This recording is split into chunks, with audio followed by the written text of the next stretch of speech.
থাকা যায় এবং আমি যেটা সবসময় একটা কথা সবসময় মনে প্রাণে বিশ্বাস করি আর আমি বলতেও থাকি সবাইকে, মনে করিয়ে দিই সবাইকে।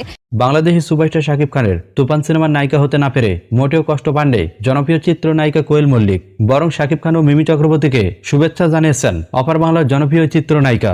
চলুন ছোট্ট এই ভিডিওর মাধ্যমে বিস্তারিত জেনে আসা যাক। সকল জল্পনা কল্পনা শেষে শাকিব খানের তুফান সিনেমায় নায়িকা হিসেবে অপার বাংলার মিমি চক্রবর্তীর নাম ঘোষণা করা হয়েছে।